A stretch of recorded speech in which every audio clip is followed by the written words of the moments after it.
Gimmicks in hip-hop don't tend to last. Whether it's Mario Judah, Hobson, Trinidad James, or more recent examples like Dave Blunt's, artists can only ride the wave of a single persona or a parody of hip-hop culture for so long before the novelty wears off. And at the moment, this is something that Lil Mabu is finding out in real time. Where he once appeared to have legitimate motion, his listenership has withered down from 6 million to just 2 mil, and the numbers just keep on falling. Meanwhile, he has been ridiculed for releasing some of the worst songs in recent memory. We're going to be going through our top 10 worst songs of the year. I have Oppie Day by Lil Mabu. But yeah, Lil Mabu, he had to make the list, bro. I don't think anyone on this list is more deserving of a spot than Lil Mabu, so shout out to Lil Mabu. And on this song, he decided to interpolate Daniel Powter's #1 hit song, Bad Day. And you had a bad day, from 2005. And he turned You Had a Bad Day into These Hoes Be So Fake. Some of the absolute worst auto-crooning I've ever had the displeasure of listening to. And now, even being associated with him is used as a diss towards actual rappers. Yo, Fabio Foreign, or Fivio Foreign, however the f you want to pronounce your name, you haven't been fucking relevant since a Lil Mabu song. So I don't know where you get this disrespect, but the last song that I know about you that's been relevant was a fucking Lil Mabu song, and then before that was Off the Grid. But how did he get there? And is there any way for him to salvage a career from his time cosplaying as a gangster? It's your boy Louaista, and this is the Fall of Lil Mabu. At the moment, Lil Mabu can't buy a hit or even a viral moment, but this wasn't always the case. For a brief moment, between tracks like A Trip to the Hood, Mathematical Disrespect, and Teach Me How to Drill, everything Mabu did seemed to take off. And rather than being modest about it, he leaned into it. Yo, Mabu, you really the only independent artist putting up numbers right now, bro. They call me the independent variable for a reason, gang. Oh, that's why. I spend 8 hours a day in school and I still put up more numbers than these fleas. Just 8 months ago, his track Bang Bang, where he called out XXL for snubbing him on the freshman list, was doing solid numbers, racking up 13 million views on YouTube thanks to one wild, controversial lyric. XXL, I'm a freshman in real life. Y'all left me off that list, that was slick as f. Thank God y'all ain't let me in that class, I would've shot it up. Bang! But those days are gone, and as his views and engagement plummet, people can't believe what they're seeing. The fall off is wild. Yo, bro gotta get back on the horse. He can't be falling off like this. Lil Mabu used to be everywhere on my YouTube in late 2023 and early 2023. Then after like July 2024, I stopped seeing him. Now, I haven't heard from him at all. However, when you look back at Lil Mabu's beginnings, it's really no surprise that he's now fallen on hard times. Because as entertaining as some people found it, the shaky foundations of his hip-hop career were never sustainable. My name is Matthew DeLuca. I go to the collegiate school. I'm in 9th grade, and my favorite thing about Kids Walk for MSK Kids is getting together with friends and family to support such a wonderful cause. This is the real Lil Mabu, an upper-class kid raised in a 5-bed, 5-bath, 3,327 square foot condo in the city's plush Upper East Side. Rather than spending his early years in the trenches like many of the rappers who he aspired to be like, the only time Mabu was outside was when he was in the Hamptons at his family's 6,182 square foot house in Watermill on Long Island. In fact, the town square of Southampton can actually be seen in some of his viral TikTok content. With the value of these two properties alone coming in at $12 million, it's clear that Mabu was born in the lap of luxury. And as opposed to picking up his love of drill music in the public education system, Mabu's affluent lifestyle extended to gaining him a diploma at the exclusive collegiate school in Manhattan. Believed to be the oldest school in the United States with a lineage that dates back to 600 years, his time at the plush establishment would have cost his parents $60,000 a year in tuition. Amid receiving his education at the same place as the likes of JFK Jr., David Duchovny, Mark Ronson, and the president of Warner Bros. Records, Lil Mabu's life is a million miles removed from the bullet-ridden existence that he portrayed in his music.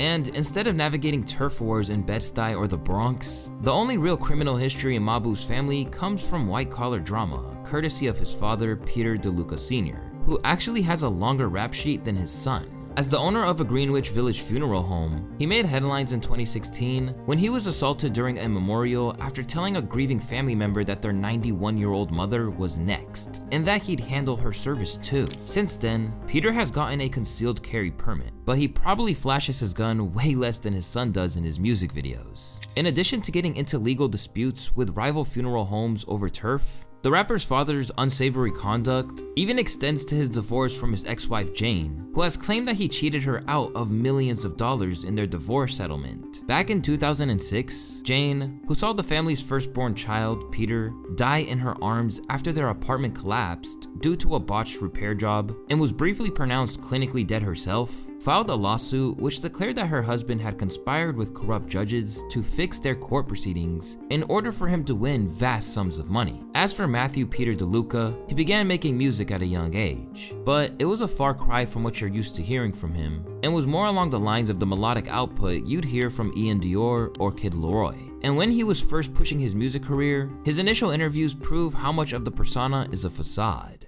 I mean, first off, I think just my age and just over a short period of time, the progress that me and my fan base have just kind of accomplished. I mean, I've only been in the game for like a year, give or take a couple months, so. Award-wise, you're the winner of the 69th annual Jack Woodruff Memorial Public Speaking Competition.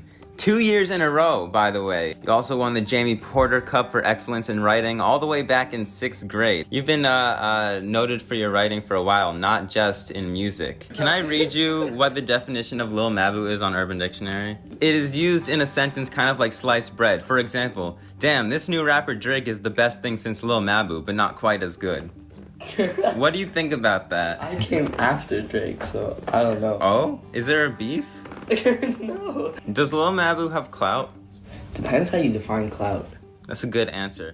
And looking back, the whole thing left a sour taste in people's mouths. Award for writing, but his lyrics are lame and not genuine. All this intelligence, but he chooses to rap about gang violence, spinning the block, and other harmful things. But even back then, he was already plotting his new persona. I know on Instagram you've been teasing a new drill single. What can you tell us about that? Yeah, so I have a drill release that's going to be dropping soon. But I've been working on it. I think I've had the song done for like 2 months. But definitely just different. I like to switch it up a lot, like from just different styles of music and rap and hip-hop. Like I'm going to release drill project first, then I'll probably hit it with a music video, EP. I don't think an album yet, but definitely more singles and EPs and things of that sort. But I think that I evolved as an artist. I was kind of like just getting better pretty rapidly, so I would almost filter out my old unreleased songs. So I just have to be more consistent this year. Just keep being persistent and releasing music and building a core fan base and things of that nature. Almost overnight, anyone who's been exposed to Lil Mabu beforehand were about to see a whole new side of him. And for a lot of hip-hop fans, he was about to appear on their radar for the first time. From the release of Demon Time onwards, Mabu began depicting himself as a thug in his music. But as if the shock factor of this clearly privileged white kid talking greasy wasn't enough, it was also supplemented by a whole host of clips online where he marketed his new image. Why you lacking? Lacking? What you mean, bro? Like, oh, you know where you at right now? Like, bro, I really take everything off you, bro. Like, I'm outside Dolly. You know Mabu's body, bro. yo, Mabu, like, what you got on you? Like, oh, he got the now. Don't mess with Mabu. He'll pull out the tennis racket or club on you. As tracks like No Snitching with Dusty Locane began to go viral, Mabu took off. And while some people bought in, others refused to engage. Mabu, a marketing genius, bro finessed his fame. Bro did a whole press tour in this outfit. Y'all should have just told me you were trolling. You should have just told me I already know what type of timing bro gonna be on. No, absolutely not. Absolutely not. This nigga got like, he cosplaying as a school shooter. It's like NF music with a troll to it. No. Immediately, many critics saw Mabu as a plague in hip hop.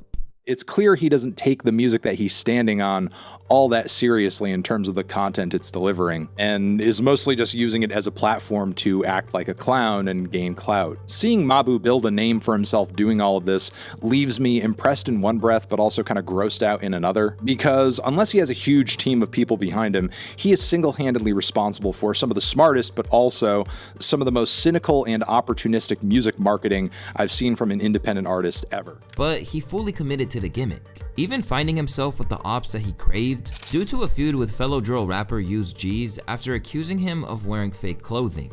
Why does Lil Mabu dislike you? I don't even know, man. I don't know why this white boy be shy. He just be running his mouth, bro. Like, it was people like on me, feel me, talking about, oh, Used G's, fake drip this, fake drip that. He was on that bandwagon, you feel me? He was on that train, so he was being a fan, feel me? So I caught him on to saying what he was saying, feel me? And I confronted him. I'm like, oh, bro, like, what's up? Like, yo, was like, what's up? You a whole artist. Like, you're not even supposed to be under these comments chatting. You get what I mean? Like, if you under here chatting, you got problems. Do you ever feel like, yo, you know what? I'm not even about to entertain this because this is not a real person, a threat or whatever the case may be. Nah, I ain't gonna lie, I fake entertained it at first because he was fake talking hot gangster. He was talking about shit come straight out of China as a flame. I'm like, you bugging.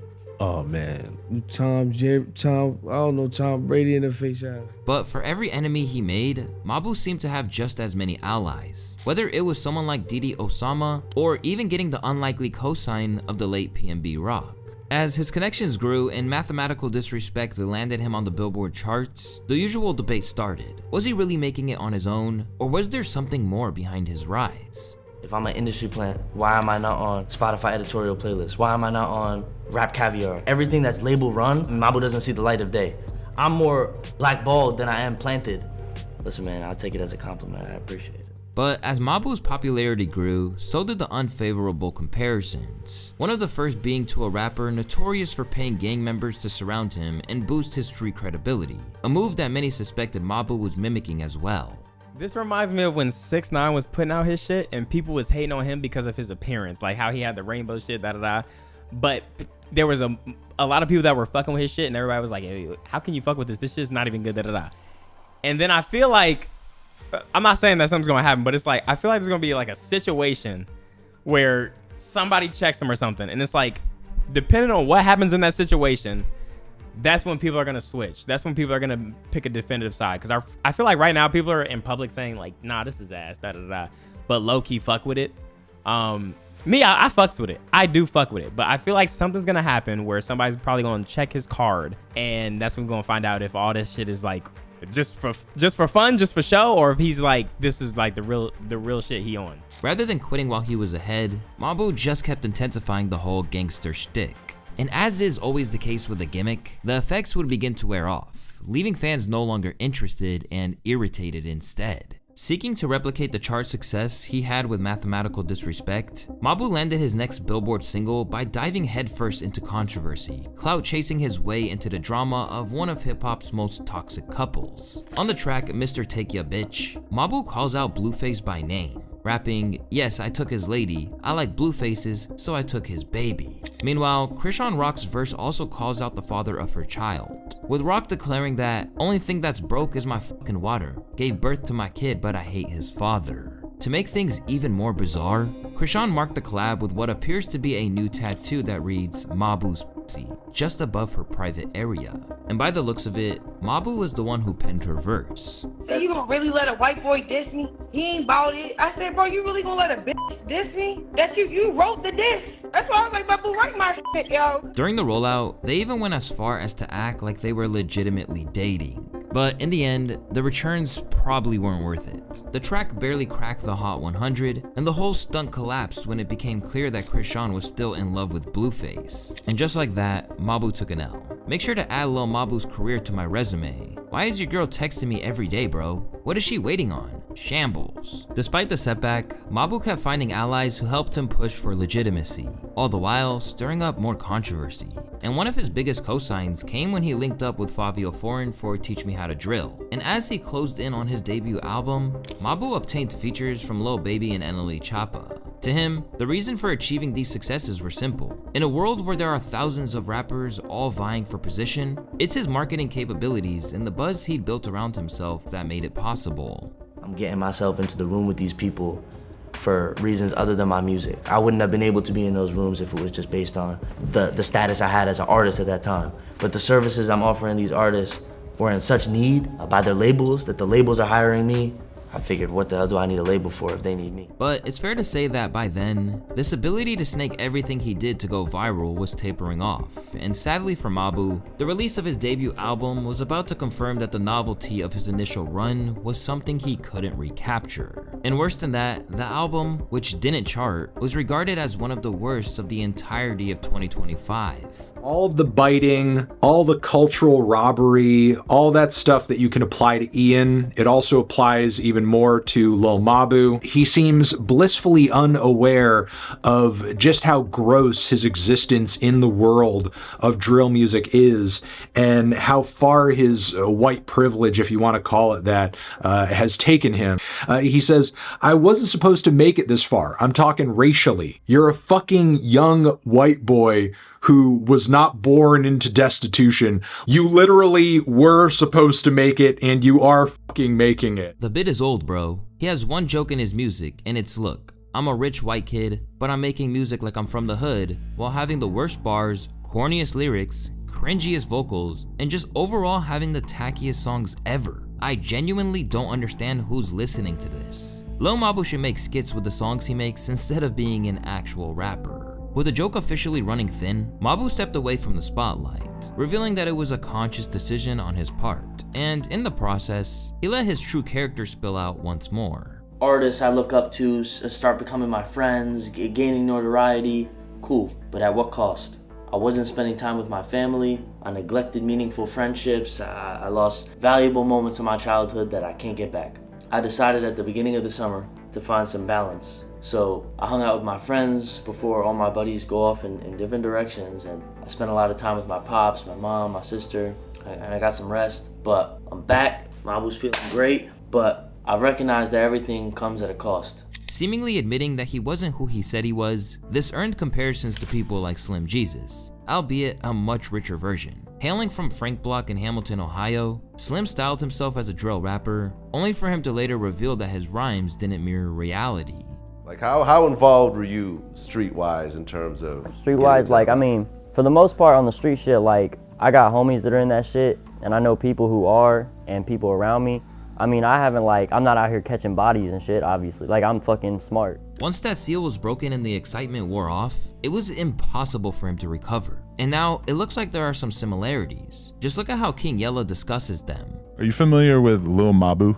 The little white kid from New York doing the drill shit. Yeah, He's yeah, the only yeah. one. He's hard. Yeah, you fucking with it? He's hard. Bro, he's staging because he went to like a really nice private school in New York City, and then he's staging protests. Like he had people like holding signs, like protesting him being in the school and stuff. Young and finessing the system. He know what he doing. Expert level he troll. Capitalizing. He know already.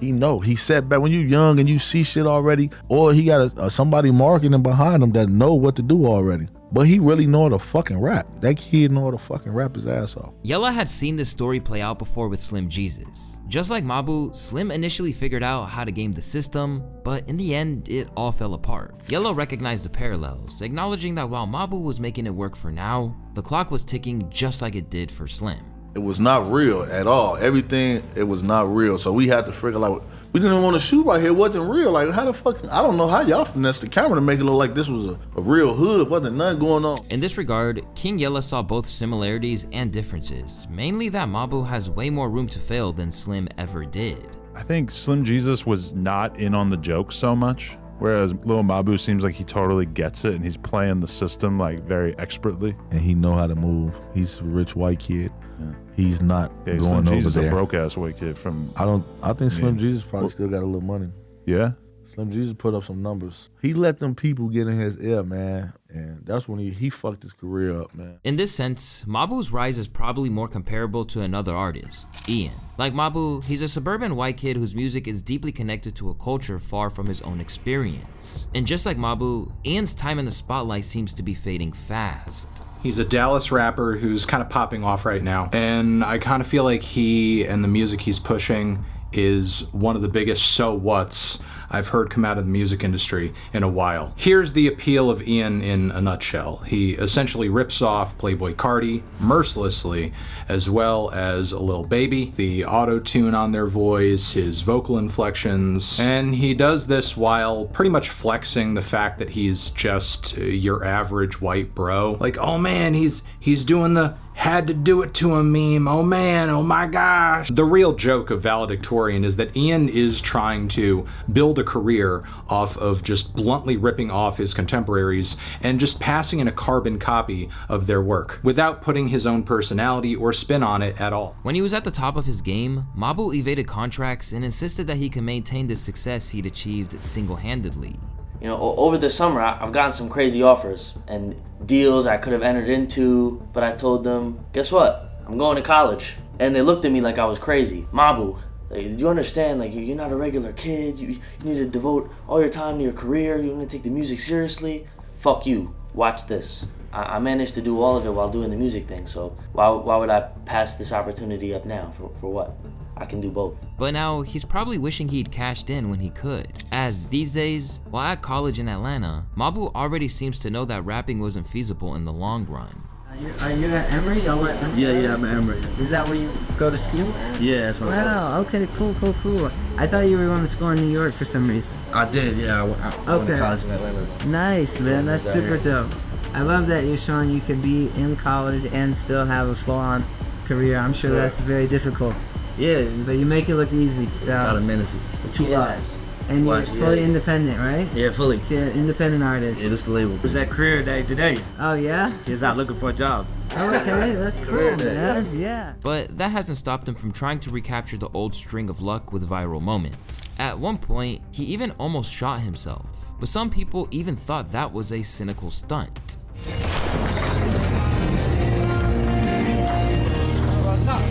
Bro is not Cheddar Bob. All the while, his monthly listeners are in free fall, dropping from 8.1 to 2 million on Spotify. While on YouTube, tracks like Young Kraka and the widely clowned Oppie Day have the lowest views of any of his content since King of the World 3 years prior. Desperate for attention, he's now pretending to be gay purely for clout, and asking his followers if they'd still support him if he was homosexual. But for Mabu, it's not the need for bigger viral moments that matters. The reason why he's failing is due to the lack of authenticity, as well as the overarching downfall of the subgenre. Bro came with a gimmick and a good sound, but drill's dying. You can't play a character in rap.